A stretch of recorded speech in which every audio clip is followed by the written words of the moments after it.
মুখ্যমন্ত্রী কেন অ্যাকসেপ্ট করলেন? কেন বলছেন আপনি দিল্লি যান? এই অকাপ বিল আমি কোনো দিন লাগিয়ে দেবেন। আমরা তো আপনার উপরে আস্থা রেখেছিলাম, মন নিয়ে ছিড়িয়ে খেললেন আপনি। আপনাদের গাদ্দার সব আজকে কোথায় গেল? সিদ্দিকুর চৌধুরী কোথায় গেল? আজকে কাসেম সিদ্দিকী কোথায় গেল? এদের সরকার মোল্লা আজকে আমার গায়ে দাঁড়া হচ্ছে। মমতা বন্দ্যোপাধ্যায় দিল্লি করছেন, জবাবটাই কিছু না। মমতা বন্দ্যোপাধ্যায়ের জবাব অবশ্যই দেবে। আসসালামু আলাইকুম ওয়া রাহমাতুল্লাহি ওয়া বারাকাতুহু। আজকে অকাপ নিয়ে আমি কথা বলতে এসেছি, তো ভিডিওটা একটু লম্বা হবে, একটু ধৈর্য ধরে দেখার অনুরোধ রইল। এই ভিডিওটা যারা পার্টির দিক থেকে দেখবেন, অর্থাৎ রাজনৈতিক দিক থেকে দেখবেন, তাদের কাছে হাত জোড়ে অনুরোধ করছি, আপনাদের জন্য এই ভিডিওটা না। আপনারা ভিডিও থেকে স্কিপ করতে পারেন, কিন্তু যদি ভিডিওটা দেখেন তারপরে যদি আমার বিরুদ্ধে কথা বলেন, তাহলে মনে করবি ভাই তুই মুসলমানের বাচ্চা না। কারণ তোর গায়ে জ্বালা ধরেনি, আমার গায়ে জ্বালা ধরেছে। আমার মাদ্রাসা গিয়েছে, আমার মসজিদ গিয়েছে, আমার খানকা, আমার ঈদগাহ গিয়েছে, তাই আমার গায়ে জ্বালা হচ্ছে বলছে। আমি বলতে এসছি, তুই রাজনৈতিক করিস ভাই, তুই আমার ভিডিও থেকে চলে যা। তোর সঙ্গে আমার কোনো রাগ নেই, তোর সঙ্গে আমার কোনো সম্পর্ক নেই, তোর সঙ্গে আমার কোনো কথা নেই। আমার মাদ্রাসা, আমার মসজিদ, আমার ঈদগাহ, আমার খানকা গিয়েছে, তাই আমার গায়ে জ্বালা ধরেছে। আমি বলবো ইনশাআল্লাহ, এটা মুসলমানদের নিয়ে অন্যায় হয়েছে। আমি বলবো ইনশাআল্লাহ। তো সর্বপ্রথম এই ভিডিওটা তোমরা দেখো। আর ওয়াকআপ নিয়ে আমি আর বলবো না, নতুন করে আমাকে বারবার ডোন্ট ইনসিস্ট মি। ওয়াকআপ আমাদের এখানে কোনো কোশ্চেন নেই। যদি ওয়াকআপ নিয়ে আন্দোলন করতে হয় দিল্লিতে যান, এখানে নয়। বাংলায় আপনাদের কোনো প্রবলেম নেই, বাংলায় আমি আছি, মনে রাখবেন। আমি হিন্দু প্রপার্টিতেও নয়, মুসলিম প্রপার্টিতেও নয়, শিখ প্রপার্টিতেও নয়, খ্রিস্টান প্রপার্টিতেও নয়। আমি কখনো কারো জমি অধিকার করি না। এটা নিয়ে আর গুলোগুলি করবেন না, গুলোগুলি করবেন না। যদি করেন সবচেয়ে বড় শত্রু আমি হব। যদি আপনার কেউ অধিকার কিনে নেয়, অধিকার রক্ষা করার গ্যারান্টি আমাদের, এটা মাথায় রাখবেন। অবশেষে কেন্দ্রের ওয়াকফ আইন মেনে নিল রাজ্য। পশ্চিমবঙ্গ সরকার কেন্দ্রের ওয়াকফ আইন মানল। ওয়াকফ সম্পত্তির তথ্য আপলোডের নির্দেশ দেওয়া হয়েছে নবান্নের তরফ থেকে। 5ই ডিসেম্বরের মধ্যে তথ্য আপলোডের নির্দেশ নবান্ন থেকে সরাসরি নির্দেশ দেওয়া হয়েছে একাধিক জেলা শাসকদের। তো তোমরা সবাই দেখতে পেলে যে আমার রাজ্যের মাননীয় মুখ্যমন্ত্রী বলছেন যে আমি বেঁচে থাকতে আমার রাজ্যে ওয়াকফ সম্পত্তির আমি ভাগ নেব না, ওয়াকফ সম্পত্তি বিফলে যেতে দেব না। আমার মাননীয় মুখ্যমন্ত্রী বলছেন। আমরা সকলে আস্থা রেখেছিলাম, কেউ আমরা আন্দোলন করিনি। আন্দোলন কিছু মানুষ করেছিল, তাদেরকে আবার জেলে ঢুকিয়ে দেওয়া হয়েছিল। তো আমি জানতে চাই যে আজকের মুখ্যমন্ত্রী কেন অ্যাকসেপ্ট করলেন? কেন মুসলমানদের মন নিয়ে ছিড়িমিড়ি খেললেন আপনি? কেন মুসলমানদের ভরসার যোগ্য আপনি কেন ভেঙে দিলেন?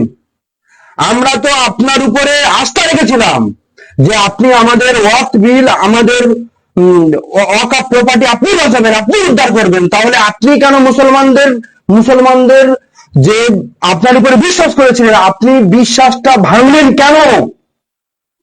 কেন মুসলমানদের সঙ্গে আপনি এমনটা করলেন?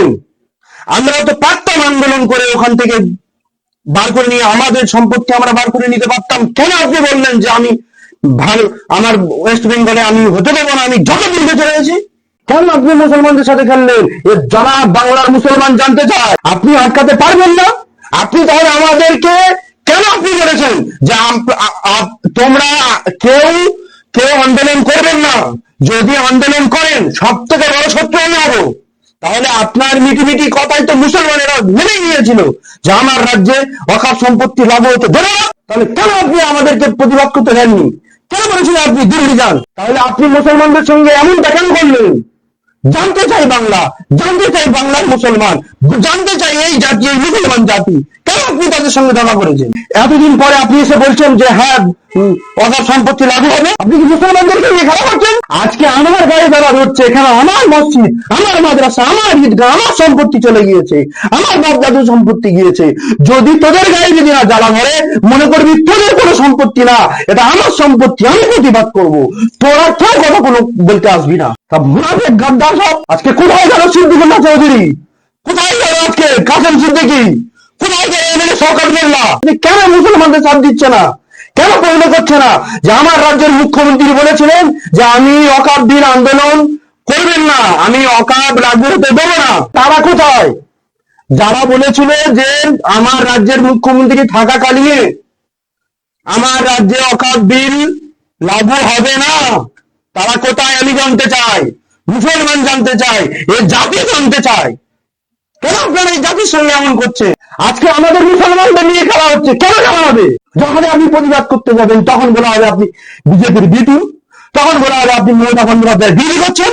আরে আমার সম্পত্তি যাচ্ছে, আমার ঈদগাহ, আমার মসজিদ, আমার ঈদগাহ, আমার খানকা চলে যাচ্ছে, আমি বলবো না? তাহলে তো বসলে যে আমরা বলবো আমরা করতে দেবো না, তাহলে হচ্ছে না কেন? কেন মুসলমানদেরকে নিয়ে এমন ছেলে খেলা হচ্ছে? এর জবাব চাই মুসলমানেরা, এর জবাব চাই বাংলা। আমরা জানতে চাই মুখ্যমন্ত্রীর কাছে। আমি এই জাতিকে বলবো, জাতি তোমরা যদি না সাবধান হয়েছো, আগামী দিনে তোমাদের নাম নিশানা মিটে যাবে, নাম নিশানা মিটে যাবে, নাম নিশানা মিটে যাবে। আমি বলবো, তোমার গায়ে যদি ইমানি পাওয়ার থাকে, তোমার গায়ে যদি মনে করে যে আমি ইমানদারের ঘরের ছেলে, তাহলে এর প্রতিবাদ করার দরকার আছে। সবাইকে গর্জন করার দরকার আছে। সবাই গর্জে উঠুন, কেন এই বাংলায় ওয়াকফ বিল লাগু হলো, এর জবাব আপনাকে দিতে হবে, এর জবাব আপনাকে দিতে হবে, এর জবাব আপনাকে দিতে হবে। এরপরে যদি আমার কথার বিরুদ্ধে যদি যান, ভাই আমি আপনাকে বলে নিই, আমার রাজ্যের মুখ্যমন্ত্রী মমতা বন্দ্যোপাধ্যায় বলেছিলেন যে আমি বেঁচে থাকতে ওয়াকফ সম্পত্তি লাগু হতে দেবো না, ওয়াকফ বিল লাগু হতে দেবো না। আমি প্রশ্ন করেছি আমার রাজ্যের মুখ্যমন্ত্রী, কারণ আমার অভিভাবক আমার মুখ্যমন্ত্রী, তাই আমি প্রশ্ন করেছিলাম, যেমন আমাকে আন্দোলন করতে রুখে দেওয়া হয়েছিল, যেমন মুসলমানকে আন্দোলন করতে রুখে দেওয়া হয়েছিল, তাই জন্য আমি সেই দিক থেকে আমি বলতে চাই যে আপনি যখন আমাদেরকে রুখে দিয়েছেন, তারপরে ওয়াকফ বিল লাগু হলো কেন, আপনাকে জবাব দিতে হবে মুসলমানদের কাছে, এই জাতির কাছে আপনাকে জবাব দিতে হবে। এরপরে যদি আমার কথার বিরুদ্ধে যদি কেউ যায়, এরপরে যদি আমার কথাটা কেউ যদি খারাপ মাইন্ডে নেয়, আমি বলবো ভাই ভিডিওটা আপনার জন্য আমি করিনি, আপনি ভাই অযথা আমার বিরুদ্ধে কিছু বলবেন না, অযথা আমার বিরুদ্ধে কোনো কথা বলবেন না। আমি আপনাকে বলিনি, আমার অভিভাবক মমতা বন্দ্যোপাধ্যায়কে বলেছি, আমার অভিভাবক মমতা বন্দ্যোপাধ্যায়ের জবাব অবশ্যই দেবে। ভিডিওটা এই পর্যন্ত। সবাই ভালো থাকবেন, সুস্থ থাকবেন, প্রতিবাদ করবেন, গর্জে উঠবেন। আসসালামু আলাইকুম ওয়া রাহমাতুল্লাহি ওয়া বারাকাতুহু।